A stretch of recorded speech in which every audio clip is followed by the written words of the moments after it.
Students, good morning. Class 8 Hindi first 12 chapter 3rd lecture. बेटा आपने भारतीय संस्कृति के बारे में पढ़ा है, तो मुसलमान और ईसाई। चलिए चैप्टर शुरू करते हैं। मुसलमान और ईसाई धर्म होने के कारण भारतीय धर्मों से बहुत समानता रखते हैं। अब यूरोप से भी पहले ईसाई धर्म को दक्षिण भारत में क्या मिला था? स्थान मिला था। कुछ लोग कहते हैं कि ईसा मसीह ने भारत में ही शिक्षा पाई थी, लेकिन कुछ लोग कहते हैं कि उनका ये कहना था कि दूसरों के प्रति जैसा व्यवहार करो वैसा दूसरों के प्रति चाहते हो, दूसरे के प्रति वैसा ही व्यवहार करो जैसा तुम अपने लिए चाहते हो या दूसरों के लिए चाहते हो। ठीक है। ईसा मसीह ये कथन महाभारत में आत्मा नाम ये कहा गया है बेटा। महाभारत में आत्मनः प्रतिकूलन परेशान च समाचरेत का ही पर्याय है। ईसाई की क्षमा और दया बौद्ध धर्म से मिलती जुलती है। अब ये कहा गया है कि किसने किससे क्या लिया है। इस मौखिक सिद्धांतों में हिंदू और बौद्ध ईसाई धर्मों में समानता है। अब जो कैथोलिक की पूजा अर्चना है वो धूप दीप व्रत उपवास आदि ये थोड़े बहुत बेटा हिंदुओं से मिलते जुलते हैं, और मुसलमान और ईसाइयों के यहाँ संस्कृत को प्रभावित किया जाता है। वे यहाँ की संस्कृत से प्रभावित हुए हैं। और जो सूफी कवि हैं वे जैसे भावभूमि को अपनाया और इनके ग्रंथों में हिंदू परंपरा देवी देवताओं और प्रतीकों में समावेश हुए हैं। तानसेन और ताज पर हिंदू मुसलमान समान रूप से गर्व करते हैं। जायसी रहीम ये कौन है? ये सारे कवि हैं। जायसी रहीम रसखान रसलीन ये सब कौन से कवि थे बेटा? ये सब मुसलमान कवि थे, लेकिन इन्होंने हिंदी भाषा में हिंदी की कविताओं को बहुत अच्छे ढंग से लिखा है। इनकी ये रसमयता बढ़ाई है।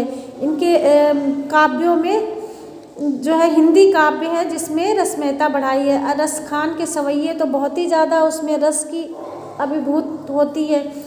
अब प्राचीन काल में जो भारतीय धर्म और साहित्य में राष्ट्रीय एकता का पाठ पढ़ाया जाता था उसमें काव्य ग्रंथ वे उत्तर के हो चाहे दक्षिण के, रामायण हो या महाभारत, सभी प्रेरणा के स्रोत हैं। हम लोग बेटा आज भी पढ़ते हैं ना रामायण महाभारत।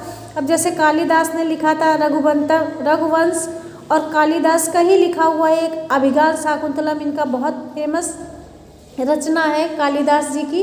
तो दक्षिण के प्राकृतिक दृश्यों का बड़ा ही रसायनकता के साथ वर्णन किया। उसमें अभिज्ञान शाकुंतलम में कालिदास ने तो बहुत अच्छी रचना इनकी है। उन्होंने बहुत ही अच्छा लिखा है दुष्यंत और शकुंतला के बारे में, और धार्मिक भावनाओं के साथ राष्ट्रीय भावना भी इसमें निहित है।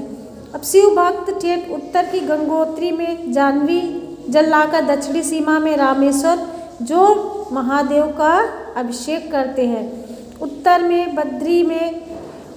में बद्री केदार, दक्षिण में रामेश्वर जगन्नाथ और पश्चिम में द्वारिकापुरी के तीर्थाटन में भारत की चारों दिशाओं की पूजा हो जाती है। भारत में बेटा 7 पुरियाँ पवित्र और मोक्ष देने वाली मानी गई हैं। कहते हैं कि जब हम इनकी यात्रा करते हैं तो हमें मोक्ष की प्राप्ति होती है। अब स्वामी शंकराचार्य ने तो भारत की चारों दिशाओं में मठ स्थापित किया है और उत्तर प्रदेश के जीवन और साहित्य को प्रभावित किया है पूजा अर्चना करके। इस हर संप्रदाय के लोग अलग अलग हैं, हिंदू मुसलमान। ठीक है। अब इसका प्रश्न ये आता है कि उत्तर भारत की प्रायः सभी भाषाएं संस्कृत से निकली और सभी के शब्दों में पारिवारिक समानता होती है। दक्षिण की भाषाएं सभी संस्कृत से प्रभावित हुई हैं। उन्होंने भी थोड़ी बहुत मात्रा में संस्कृत की शब्दावली ग्रहण की है। अब जैसे भारत में बेटा वैसे तो हम कई तरह की भाषा बोलते हैं, लेकिन ये क्या है हमारी राष्ट्रभाषा क्या है? वो हिंदी है।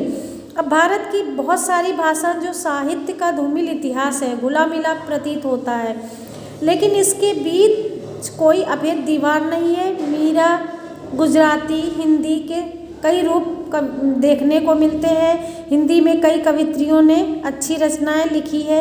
मीरा के गीतों में बंगाल भी प्रभावित हो गया है, और भूषण की वाणी का महाराष्ट्र में आदर हुआ है, और तुकाराम महाराष्ट्र के संतों में अपनी कविता में हिंदी को भी अपनाया है। इससे आप लोगों को हमारा एक भारतीय जाति व्यक्तित्व है, ये हमारी जाति मनोवृत्ति है।